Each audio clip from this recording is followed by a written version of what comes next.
அறத்தின் வழி நின்று வழிபடுத்த இனத்திற்கான ஒரு ஊடகம் வள்ளுவம். சப்ஸ்கிரைப் செய்து உறுதுணையாகுங்கள். பொருளாதாரம் கொடுத்து பெருந்துணையாகுங்கள். வள்ளுவம் நேயர்களுக்கு வணக்கம். அரசியல் பேசு நிகழ்ச்சிக்கு உங்களை வரவேற்பதில் மகிழ்ச்சி. என்று நம்மோடு இணைந்திருக்கிறார் அரசியல் திறனாய்வாளர் திரு ரவீந்திரன் துரைசாமி அவர்கள். சார் வணக்கம். சார் வணக்கம் ராபேன். நல்லா இருக்கீங்களா சார்? நல்லா இருக்கு ராபேன். சார், நிதி ஆயோக் கூட்டத்திற்கு முதல்வர் விஜய் பங்கேற்றிருக்கிறார். ஏற்கனவே இருந்த முன்னாள் முதல்வர் ஸ்டாலின் அவர்கள் 2-3 முறை அந்த கூட்டத்தை புறக்கணிச்சிருக்கிறாரு. இந்த முறை திரு விஜய் அவர்கள் அந்த கூட்டத்தில் பங்கேற்றது பாஜகவை பகச்சிக்க வேணான்னு நினைக்கிறாரா விஜய் என்ற ஒரு கேள்வி இருக்கு. எப்படி பார்க்குறீங்க? அதாவது இது பங்கேற்கலைன்னா அடுத்த நிதி ஆயோக் கூட்டத்தில் பங்கேற்றிருப்பார். இதை வச்சு நம்ம ரொம்ப பெரிய இன்டர்பிரட் பண்ண வேண்டியது இல்லைங்கிறதான் என்னோட ஒரு பார்வை. ரொம்ப தற்செயலான இயல்பான ஒரு நிகழ்வுகள் தான் இது. அவர் காங்கிரஸ் கூட இருக்கிறார். அவர் ஆட்சி அமைக்கிறதுக்கு ராகுல் காந்தி ஹெல்ப் பண்ணியிருக்கிறார். 5 எம்எல்ஏக்கள் ஸ்டாலின் முதல்வர்னு பெற்ற எம்எல்ஏக்களை இவருக்கு சப்ளை பண்ணியிருக்கிறாரு. 2 அமைச்சர் அவரை வாங்கிக்கிட்டாரு. இதையும் தாண்டி ஐயுஎம்எல்கிட்ட பேசியிருக்காரு. பேபிகிட்ட சிபிஎம்கிட்ட பேசியிருக்கிறாரு. இப்படி அவர் தான் 5 சப்போர்ட் பண்ணவும் இல்லை, மற்றவங்களையும் சப்போர்ட் பண்ண வச்சு இந்த ஆட்சியை காப்பாற்றியிருக்கிறாரு. அது மட்டும் இல்லை, திமுக கூட்டணியில் இருந்தே ஒரு துரோக செயலில் ராகுல் காந்தி ஈடுபட்டு விஜய்க்கு ஆதரவாக இருந்திருக்கிறாரு. இது ஒரு வெல் தாட் அவுட் ஸ்ட்ராட்டஜி ஆட்டு. அவர் விஜயை நம்பி ஸ்டாலின் மீண்டும் ஜெயித்துட்டாருன்னா மோடிக்கிட்ட போயிடுவார், நம்மளை மதிக்க மாட்டார், அப்போ விஜய் நம்ம கூட இருப்பாருங்கிற ஒரு கண்ணோட்டத்தில் தான் அவர் இவ்வளோ அரசியலும் பண்ணியிருக்கிறாரு. இந்த இடத்துக்குள்ள விஜய்க்கு அரசியலும் ஸ்டாலின் அரசியலை விட பாஜக கூட காம்ப்ரமைஸ் பண்ண முடியாத அளவுக்கான ஒரு அரசியல் விஜய்க்கு அரசியலாக இருக்குது. மைனாரிட்டி கவர்மெண்ட்டு, பிசிகா support, CPM CPI outside support, Indian Union Muslim லீக்குக்கு அமைச்சர் பதவி. அப்போ இது தெளிவாக ஸ்டாலினை விட ஒரு செயல்பாட்டில் பாஜக எதிர்ப்பு அரசுங்கிறது தெளிவாக நமக்கு தெரியுது. நம்ம இதில் அவர் நிதி ஆயோக்கு போய் மோடி அப்பீஸ் பண்ணுறாரு, அங்கே போய் இது பண்ணுறாருங்கிறதெல்லாம் ஆளாளுக்கு அவுத்து விடக்கூடிய அந்த செய்திகளில் மெட்டீரியலாக எதுவுமே இல்லை. சும்மா ஒரு பார்வைக்கு பேச்சுக்கு அங்கே பயந்துட்டாரு, இங்கே நடிக்கிட்டாருன்னு என்னத்தையும் சொல்லலாம். அவர் தெளிவாக தன்னோட வெற்றிக்கு ஆட்சி நிரந்தரத்துக்கு முஸ்லீம் லீக் தேவைன்னு முஸ்லீம் லீக்குக்கே மந்திரி பதவியை கொடுத்துட்டாரு. பிசிகா தேவைன்னு விசிகாவுக்கு மந்திரி பதவியை கொடுத்துட்டாரு. சனாதான எதிர்ப்புங்கிறத எல்லா இதுலேயும் பேசக்கூடிய சகோதரர் வன்னி அரசு ஒரு அடையாளம் உள்ள ஒரு தலித் லீடர் ஆட்டு, தெளிவாக தமிழ் மண்ணிலே அடையாளம் உள்ள ஒரு அட்டார்னி பிரிவு சகோதரர் ஆட்டு அமைச்சராக இருக்கிறார். காங்கிரஸில் அமைச்சராக இருக்கிறவரும் பொது தொகுதி மேலூரில் வெற்றி பெற்ற விஸ்வநாதனும் அவரும் ஒரு அசெப்டிவ் அடையாளம் உள்ள ஒரு தலித் தலைவராக இருக்கிறாங்க. இதில் விஸ்வநாதனாவது பெருசாக எதுவும் பாஜகவுக்கு எதிராக பேச மாட்டார், சனாதன தர்மத்துக்கு எதிராக பேச மாட்டார். இவர் வன்னி அரசு முழுக்க சனாதன தர்மத்துக்கு எதிராட்டும் எதை எடுத்தாலும் பாஜகவுக்கு எதிராட்டும் பேசக்கூடிய ஒருத்தர் தான். முஸ்லீம் லீக்கு கேட்கவே வேண்டாம். ஷாஜகான் நண்பர்னாலும் கூட கொள்கை ரீதியாக அவங்க 7 கேண்டிடேட் சமயத்தில் போட்டாங்க. 2 எம்பி கேண்டிடேட்டு 2 தடவையும் ஜெயித்தார். நவாஸ் கனி ராமநாதபுரத்தில் ஜெயித்தார். 3 எம்எல்ஏ கேண்டிடேட் தோத்தாங்க. இப்போ 2 எம்எல்ஏ கேண்டிடேட் தான். என்ன ஆகுமோ நினச்சி தான் வந்தாங்க. 2 பேரும் ஜெயித்துட்டாங்க. 100க்கு 100 வெற்றி பெற்றுட்டாங்க. அதை நம்ம ஏற்றுக்கிறோம். ஆனால் அவங்க 7 பேருமே முஸ்லீம்கள் தான். கேட்டால் மதவாத சக்தி பாஜகம்பாங்க. மதவாத சக்தி பாஜக வரக்கூடாதுங்கிறதுக்காக நாங்கள் முஸ்லீமே கேண்டிடேட்டாக போட்டு முஸ்லீமே வெற்றி பெற்று முஸ்லீமே அமைச்சராக இருக்கக்கூடிய முஸ்லீம் லீக் அமைச்சரவே சப்போர்ட் பண்ணுவோன்னு வீரபாண்டியனும் சண்முகமும் பேசுவாங்க. இதெல்லாம் தமிழ் மண்ணில் மோடியின் பக்கம் நின்று உண்மையின் பக்கம் நின்று சனாதன தர்மம் இந்தியாவில் நிலைக்கணுங்கிற அடிப்படையில் நாம் வெளிப்படையாக பேசிகிட்டு இருக்கிறோம். ஸோ விஜய் எந்த பக்கம்னு சொன்னால் விஜய் ராகுல் காந்தி பக்கம்தான். அதில் எந்த மாற்றமும் கிடையாது. இதில் அவருக்கு முதல் தடவை சந்திக்கலான்னு சொன்னால் அப்போவே சொன்ன 2வது தடவை சந்திப்போன்னு சொன்னா இல்லையா? இப்போ சந்திக்கலன்னாலும் இன்னும் 20 நாள் விஜய் பயந்துட்டாரு, சோனியாவே ராகுலையும் சந்திக்கலன்னு 20 நாள் பேசுவீங்க. 21ஆவது நாள் சந்திச்சுட்டு போயிடுவார். ஸோ விஜய் போன்றவங்க பொறுத்தெல்லாம் அவசரப்பட்டு எந்த கமெண்டும் சொல்லக்கூடாது. என்ன பேசுகிறாங்கங்கிறதெல்லாம் இம்பார்ட்டன்ட் கிடையாது. மெட்டீரியலாக என்ன பண்ணுறாங்க, மெட்டீரியலாக ஒரு அரசு அமைச்சிருக்காங்க. அது தாவேகா, காங்கிரஸ், முஸ்லீம் லீக்கு, விடுதலை சிறுத்தைகள் அரசு. இந்த அரசின் தன்மை என்ன? ஒரு பறையர் கம்யூனிட்டியை பேக்கிங் கம்யூனிட்டியாக கொண்டு வராங்க. நான் மறுக்க வரல, அதை நான் வரவேற்கிறேன். காமராஜ் காலத்துக்கு பிறகு இன்னைக்கு 8 மந்திரிக்கு 2 மந்திரி ஒரு சபானாக இருந்த இடத்துக்குள்ள இன்னைக்கு 8 பறையர் சமூகத்தை சேர்ந்தவங்க அமைச்சராக இருக்காங்கன்னா அதுவும் அசர்ட்டிவாக இண்டிபெண்ட்டாக வன்னியரசு வந்திருக்காங்கன்னா ஒரு அரசியல் மாற்றம், ஒரு அதிகார மாற்றம், சமூக நீதி பார்வையில் பாசிட்டிவ் சோஷியல் ஜஸ்டிஸ் பேசக்கூடிய நம்ம வந்து இதை வரவேற்கிறோம், பாராட்டுறோம். அதில் மனப்பூர்வமாக நம்ம அதை பாராட்டுறோம். என்றைக்கும் நம்ம வந்து அந்த இடத்துக்குள்ள நம்ம கொள்கையிலேருந்து, நம்ம சமூக நீதி கொள்கையிலேருந்து மாற மாட்டோம். பட் இந்த சமூக நீதி கொள்கை யாருக்கு எதிராக, எதற்கு எதிராக? மோடிக்கு எதிராக, பாஜகவுக்கு எதிராக, ராகுல் காந்திக்கு ஆதரவு வாங்குறதுல எந்த மாற்றமும் இல்லைன்னு சொல்லும்போது அதுக்குள்ளே போய் நம்ம அலட்டிக்கிறதுக்கோ அப்படி இப்படின்னு விமர்சனம் பேசிக்கிறதுக்கோ, இல்லை அவர் பயந்துட்டாரு நடிக்கிட்டாருன்னு நம்மளா சொல்லி நம்மளை திருப்திப்படுத்துறதுக்கோ எதுவும் இல்லை. அவர் தெளிவாக இருக்கிறாரு, காங்கிரஸ் கூட்டணியோடு இருக்கிறாரு, காங்கிரஸுக்கு ராஜ்யசபா கொடுத்துட்டாரு. ராஜ்யசபா கூட அவர் காங்கிரஸுக்கே கொடுத்துட்டாரு. அதைத்தான் நம்ம பார்க்கணும். அடுத்தால வந்து உள்ளாட்சி தேர்தலையும் கணிசமான பெர்சன்டேஜ் சீட்டு கொடுக்க போகிற அந்த ட்விட் போட்டுட்ருக்காரு அவர் தம்பி வம்சி சந்திரன். அவர் கருத்துப்படி கணிசமான உள்ளாட்சி பெர்சன்டேஜ் கொடுக்க போகிறாரு. லோக்சபாவிலையும் அந்த கூட்டணி தான் 90% இருக்கும். ஒரு 10% எடப்பாடிக்கு ஒரு சின்ன நப்பாசம் இருக்குது. இவர் எங்கேயாவது லூப்கோல் விடுவாரா, அங்கே உள்ள பூந்துடலாம் அப்படின்னு கேரளா காங்கிரஸ் கவர்மெண்ட்டுக்கு ஒரு ஆதரவு தெரிவித்தார். தென் காங்கிரஸ் தலைமையில் காங்கிரஸ் ஆதரவு இருக்கக்கூடிய பொய்க்கால அரசுன்னு காங்கிரஸுக்கு பார்கெனிங் ஏற்றி விடக்கூடிய வேலையை எடப்பாடி செய்துட்ருக்கிறாரு. மற்றபடி 90% அவர் ராகுல் விஜய் அலையன்ஸ் தொடரும். அது மட்டும் இல்லை, ஸ்டாலினை பொறுத்தளவில் காங்கிரஸை துரோகிகள்னு சொல்லி அடிக்கவே ஆரம்பிச்சிட்டாரு. காங்கிரஸ்காரங்க தான் கொஞ்சம் பேர் வந்து இவங்க விஜயதரணி ஹார்ஸ் ட்ரேடிங்னு சொல்லி எடப்பாடிக்கு ஆதரவாக அதிமுக எம்எல்ஏக்களை காப்பாற்றுறதுல இருக்கிறாங்க. அந்த நியாயத்தை சொல்கிறாங்க. மாணித்தாவூர் அந்த விஷயத்தில் மாணித்தாவரோட ஜோதிமணி எவ்வளவோ மேலே நியாயத்தை சொல்கிறாங்க. அது நம்ம அதை நான் ஏற்றுக்கிறேன். அதே மாதிரி செல்வ பெருந்தகை அவர் இன்னும் இவர் மல்லிகார்ஜுன கார்கேயையும் இவர்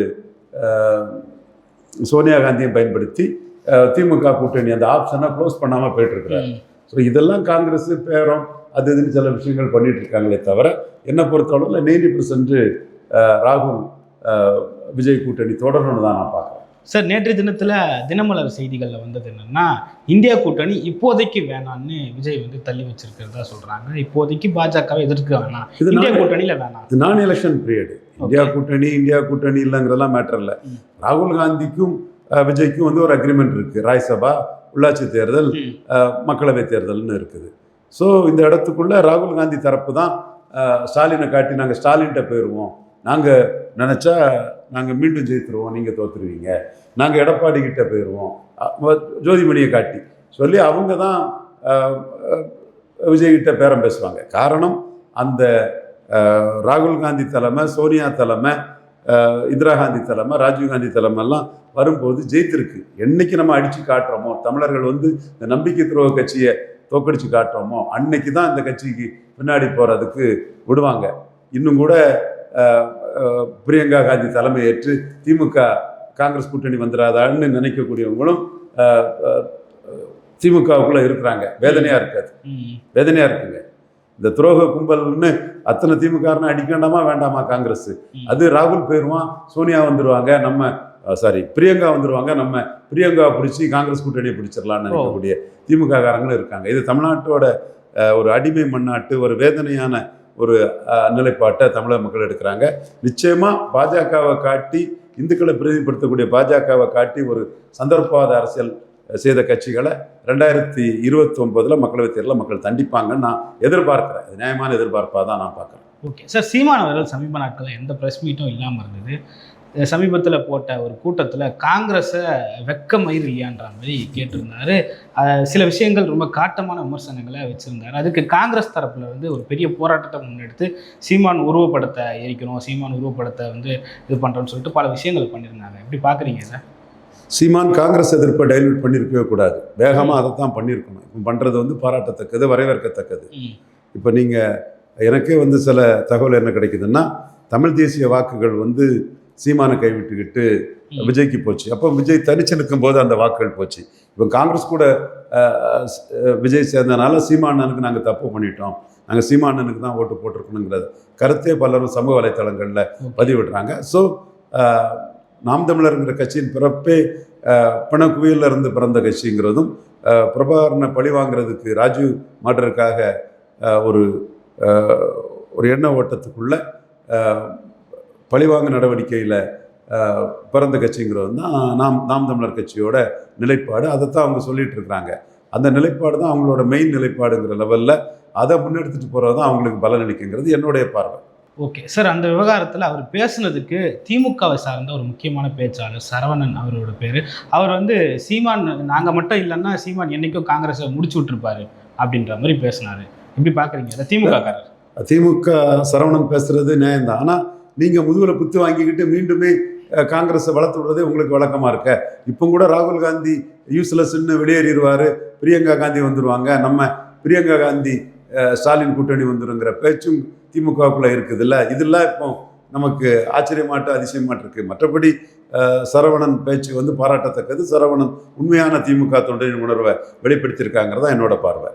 ஓகே சார், திமுக நம்ம எப்படி தோத்தோம் அப்படின்றதுக்கான ஒரு கூட்டத்தை நடத்திட்டே இருக்காங்க. 2ஆம் கட்ட கூட்டம் நடக்கிறாங்க. அந்த கூட்டத்தில் அவங்க முடிவெடுத்தது என்னன்னா, இனி தனித்தே போட்டியிடுவோம் அப்படின்ற மாதிரி ஒரு முடிவு எடுத்துக்கிறதா சொல்கிறாங்க. ஒருவேளை திமுக வருங்காலங்களில் தனிச்சு போட்டிட்டா எப்படி இருக்கும்? தனிச்சு போட்டிங்கிறது இந்த பிரசவ வைராக்கிய மாதிரி இந்த காலகட்டத்தில் சொல்கிறாங்க. தனிச்சு நின்று தாவேக்கா வந்து 35 விழுக்காடு வாக்கெடுத்து திமுக 31 விழுக்காடு வாக்கெடுத்த திமுக அணியை தோற்கடிச்சிட்டாங்க. அப்படி இருக்கும்போது திமுக அணி இல்லாமல் இந்த கட்சிகளுக்கு பெருசாக ஓட்டு இல்லை. அந்த ஓட்டு தாவேக்காவுக்கு போயிட்டு எப்படி தாவேக்காவுக்கு 35 வரும்? காங்கிரஸ் வந்து 1 விழுக்காடு ஓட்டு தான் திமுகவுக்கு போட்டிருக்கோம். அதிலே மாணிக்கம் தாகூர் ஓட்டெல்லாம் விழுந்திருக்காது, ஜோதிமணி ஓட்டெல்லாம் விழுந்திருக்காது. அப்போ மிஞ்சி போனால் 1 விழுக்காடு ஓட்டு தான் மேக்சிமம் காங்கிரஸ் கான்ட்ரிபியூட் பண்ணியிருக்கோம். அதே மாதிரி விடுதலை சிறுத்தைகள் வேணால் ஒரு 1.5 விழுக்காடு வாக்குகள். மதிமுகலாம் ரொம்ப குறைவாக தான் கான்ட்ரிபியூட் பண்ணியிருக்கோம். பார்க்கலாம், கொஞ்சம் சங்கரங்க எல்லாம் ஜெயித்ததுனால ஏதோ கொஞ்சம் கான்ட்ரிபியூட் பண்ணியிருக்கோம். நம்ம அதை குறைச்சி மதிப்பிடாண்டா. அது பிறகு வேறு என்ன கட்சி, முஸ்லீம் லீக்கு ஒரு கேட்டலிஸ்டாக கான்ட்ரிபியூட் பண்ணியிருக்கோம். இவங்க எல்லாமே சேர்ந்து வந்து ஒரு சிபிஎம் சிபிஐ எல்லாமே சேர்ந்து ஒரு 5 விழுக்காடு ஓட்டு கான்ட்ரிபியூட் பண்ணியிருக்க மாட்டாங்களா குறைஞ்சபட்சம்? அப்போ நீங்கள் இந்த 5 விழுக்காடு ஓட்டு திமுகவுக்கு மைனஸ் ஆனாலே 26 போயிடுறாங்க திமுக. அப்போ 26 விழுக்காடு ஓட்டை வச்சுக்கிட்டு 35 விழுக்காடு ஓட்டும் கூட்டணிக்கு ஒரு 5 விழுக்காடு கட்சியும் சேர்த்து அட்லீஸ்ட் ஒரு 40 விழுக்காடு வரக்கூடிய ஆளுங்கட்சி அதிகார பலத்தில் பிரச்சார பலம் உள்ள விஜயை வந்து எப்படி திராவிட முன்னேற்ற கழகம் எதிர்கொண்டு விட முடியும்? இதனால் இந்த கேள்வியை வந்து மதிப்புக்குரிய திமுக தலைவர் ரொம்ப ஜென்டில்மேன் மு.க. ஸ்டாலின் அவர்களுக்கும் மற்ற கட்சியில் உள்ள எதிர்க்கட்சி தலைவர் உதயநிதி ஸ்டாலின் அவர்களுக்குமே ஒரு பார்வையில் வைக்கிறேன். எப்படி நீங்கள் வந்து விஜய்கிட்ட தோத்துட்டீங்க? தோல்வி தான். நம்ம எதிர்பார்க்கல. விஜய் 3ஆவது தான் நிற்பார். நானே எதிர்பார்த்தேன். மொதல் இடத்துக்கு விஜய் வருவார்னு நான் எதிர்பார்க்கவே இல்லை. அவர் 3ஆவது இடத்துல தான் நிற்பாருங்கிற லெவலில் அவருக்கு என்ன 3ஆவது இடத்தை தாண்டிட மாட்டாருங்கிற தைரியத்தில் தான் ஒரு விஸ்வகர்மா சமுதாயத்தை சேர்ந்த புஷி ஆனந்த நம்பர் 2 வச்சது சமூக நீதி பார்வையில் பாராட்டுறேன். உண்மையும் தான். என்றாலும் அது அவருக்கு லாபத்தை கொடுக்கும் நமக்கு தெரிஞ்சே அதை பாராட்டி அவரை நம்ம பேசணும்னா 3ஆவது இடத்த இதெல்லாம் அவர் இருப்பாருங்கிற ஒரு நம்பிக்கை தான். எம்ஜிஆர் ஜெயலலிதா பேரை சொல்லி செங்கோட்டையன் சத்யபாமா இவங்கெல்லாம் எடப்பாடியை பலையனம் பண்ணுவாங்க. எடப்பாடி தான் நமக்கு எதிரிலாம் சொன்னோம்னா 3ஆவது இடத்துல தான் அவர் இருப்பாருங்கிற நம்ம நம்பிக்கையில் தான் அவருக்கு எம்ஜிஆர் ஆட்கள் 4 பேர் ஓட்டு போட்டாலும் சரி, விஸ்வகர்மா ஓட்டு போட்டாலும் சரி, என்னதான் போட்டாலும் 3ஆவது இடம் தாண்டிட மாட்டார்னு நம்ம நினச்சோம்.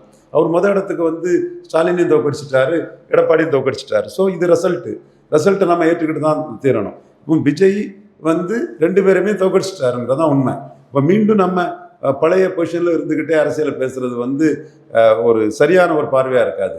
தோற்கடித்த விஜய் கூட இந்த கட்சிகள் ஒரு 7-8 கட்சிகள் அப்படி கியூ கட்டி போய் நின்றுட்டாங்க. மதிமுக கூட போய் நின்றுருவாங்கங்கிற ஒரு சூழல் தான் இருக்குது. அப்போ அவரோட பலம்ங்கிறது இந்த கட்சிகள் பலத்தை வச்சு தான் 35 வந்திருக்கிறாரு. இது வந்து சாரை உறிஞ்சி போட்ட சக்கை தான். இது சாரை தாவேக்கா உறிஞ்சிட்டு இது வெறும் சக்கை தான் இந்த கட்சிகள்லாம். என்றாலும் இந்த வெறும் சக்கைக்கு வந்து ஒரு 5 விழுக்காடு ஓட்டாது, ஒரு 4-5 கட்சிக்கு சேர்த்து எடுத்து இருக்காது. அப்போ 40 விழுக்காடுங்கிற லெவலுக்குள்ள தாவேக்கா இருந்ததுன்னா நீங்கள் 25-26 வச்சு எப்படி அந்த கட்சியை எதிர்கொண்டு விட முடியும்? இது இயல்பான ஒரு இது. நீங்கள் வந்து என்ன பார்வையில் வாரீங்க? அது ஒன் டைம் ஓட்டுன்னு வாரீங்க. அது 35 எடுத்தது உண்மை. ஒன் டைம் ஓட்டாக கன்சல்டேட் ஆகுமாங்கிறது இன்னொரு தேர்தலில் தான் தெரியும். எப்படி சான்ஸ் எடுக்க முடியும்? ஒன் டைம் ஓட்டுன்னு எப்படி சான்ஸ் எடுக்க முடியும்? அது போயிட்டு இது செல்வாக்கு குறைஞ்சிடுச்சு, ஸ்ரீவைகுண்டத்தில் அந்த இதில் மக்கள் எதிராக போயிட்டாங்க, அங்கே போயிட்டாங்க, இங்கே போயிட்டாங்கன்னு என்ன எவிடன்ஸு? ஒரு தேர்தல் முடிவு வந்தால் தானே அதில் எவிடன்ஸ் ஆகும். ஏற்கனவே நம்ம 3ஆவது வருவாருன்னு நினச்சி மொதல் இடத்துக்கே வந்துட்டார். அப்போ டிசிபேட் ஆகும் நம்ம நினச்சி டிசிபேட் ஆகலைன்னா அந்த இடத்துல எப்படி சான்ஸ் எடுக்க முடியும் திராவிட முன்னேற்ற கழகம்? நான் எழுதுறத நான் பேசுகிறத அவங்க தெளிவாக பார்த்தா தெரியும். அப்போ ஸ்ட்ராட்டஜிஸ் பண்ணி ஆகணும் வேற லெவலில். உங்களை நம்பி நின்னவங்க, உங்களால் எம்எல்ஏ ஆனவங்க உங்களை கைகழுவிக்கிட்டு துரோகத்தை பண்ணிக்கிட்டு சந்தர்ப்பவாத அரசியல், இந்துக்களை பிரதிநிதிப்படுத்தக்கூடிய பாஜக எதிர்ப்புங்கிற ஒரு போலித்தனத்தை சொல்லிக்கிட்டு அவங்களோட அரசியல் அதிகார வேட்கைக்கும் சந்தர்ப்பவாதத்துக்கும் போய் சேர்ந்துட்டாங்க. அவங்களுக்கும் ஒரு 5 விழுக்காடு ஓட்டை நான் போடுறேன். அப்போ 40 விழுக்காட்டில் இருக்கக்கூடிய தாவேகா அணியை எப்படி கூட்டணி இல்லாமல் திராவிட முன்னேற்ற கழகம் எதிர்கொண்டு விட முடியும்? அதை வச்சு தான் சொல்லுவார். அவர் லாபத்துக்கு சொல்லுவார். அவர் திமுக வர்சஸ் டிவிகேன்னு சொல்றது அவருக்கு லாபமாக இருக்கும்னு அவர் சொல்லுவார். யதார்த்த நிலைமை என்ன? ஸோ இந்த இடம் திமுக அவங்க வளமையான நிலைமையிலேருந்து மாறுபட்டு சிந்திக்க வேண்டிய ஒரு சூழ்நிலை அவங்களுக்கு இருக்குது. அவங்க தான் முடிவெடுக்கணும். கூட்டணி கட்சிகள் வந்து ஏதோ ஒரு வகையில் துரோகம் பண்ணிட்டாங்க அப்படின்றதுனால இந்த வார்த்தை வருதா, இனி தனித்தே போட்டிடுவோம் அப்படின்னு? அப்படிதான். இந்த கட்சிகள் வந்து கூட்டணியில் இருக்கும்போதே ஓட்ட தவேக்காக்கு அனுப்பி வச்சுட்டாங்கல்ல, அப்புறம் அவங்க போய் சேர்ந்துருக்காங்க, அவ்வளவுதான். என்ன தனித்தே போட்டியிடுங்கிறது வந்து கூட்டணி நம்பி தான் நாங்கள் இல்லை எங்களால் நிற்க முடியுங்கிற ஒரு இதில் படாது. நிச்சயம்னா உள்ளாட்சி தேர்தல் வருது, உள்ளாட்சி தேர்தலில் தனிச்சு தான் போட்டிவிடுவாங்க. அது இடைத்தேர்தலையும் தனிச்சு தான் போட்டிவிடுவாங்க. இடைத்தேர்தல் வந்து தாவேக்கா அட்வான்டேஜஸாக தான் இருக்காங்க, நம்ம மறுக்க வரல. அட்வான்டேஜஸ் என்ன சென்ஸ்னா 4 தொகுதியிலையும் தாவேக்கா தோத்துருக்காங்க. ஓகே, திருச்சி கிழக்கு விஜய் ஜெயித்திருக்கிறார், மற்ற 4 தொகுதியிலும் ரெட்டலேட்டை தோத்துருக்குறாங்க. ஆனால் தோத்த கேண்டிடேட்ஸ் வந்து தாவேக்காவுக்கு வந்துட்டாங்க. தாவேக்கா ஒரு 35 விழுக்காடு உள்ள கட்சின்னு வந்துடுச்சு. அந்த கட்சி கூட ஒரு ஸ்டாலின் முதல்வர் வெற்றி பெற்ற ஒரு 13 பேர் பதவிக்காக சுயநலமாக சந்தர்ப்பவாதமாக அரசியல் அநாகரிகமாக வந்து சேர்ந்தாச்சு. அவங்களுக்கும் ஒரு 5 விழுக்காடு ஓட்டு நம்ம எல்லாத்துக்கும் சேர்த்து நம்ம போடுறோம். அப்போ ஒரு 40 விழுக்காடு ஓட்டுன்னு சொல்லும்போது ஏற்கனவே தாவேக்கா எடுத்த ஓட்டை விட இந்த கட்சிகளோட ஓட்டு வந்து அங்கே கூடுது, அதிகார பலம் இருக்குது. விஜய் ஒன் டைம் ஓட்டு இல்லை, தனக்கு வந்து கன்சால்டேட் ஆகிட ஓட்டுன்னு காட்டுறதுக்கு பிரச்சாரத்தில் கொஞ்சம் கூடுதலாக முன்னெடுக்கலாம். எல்லா ஊரில் உள்ள தாவேக்கா நிர்வாகிகளையும் பெருந்துறை, தாராபுரம், அம்பாசமுத்திரம், தென் மதுராந்தகத்தில் திருச்சி கிழக்கில் அனுப்பி அவங்க ஃபுல் ஸ்ட்ரென்த்தையும் காட்டுவாங்க ஆளுங்கட்சி. ஸோ அட்வான்டேஜஸ் பொசிஷனில் தான் அவங்க இருக்கிறாங்க. திமுகவும் அதிமுகவும் இடைத்தேர்தலில் வந்து 2 பேருமே தங்கள் ஸ்ட்ரென்த்தை காட்ட தான் இருப்பாங்க. அப்போ இட கட்சி கூட கூட்டணி வந்தாச்சு, ஆளுங்கட்சி அதிகாரம்னு சொல்லும்போது அவங்களுக்கு அட்வான்டேஜஸாக அவங்க நம்பி ஜெயிக்கலாங்கிறனால தான் இவங்க ரிசைன் பண்ணி இங்கே வராங்க. பட் இந்த இடத்துக்குள்ள தாராபுரம், பெருந்துறை இந்த 2 தொகுதிக்குள்ளேயும் அதிமுகவுக்குன்னு ஒரு ஸ்ட்ரென்த் இருக்குதாட்டு நான் பார்க்குறேன்.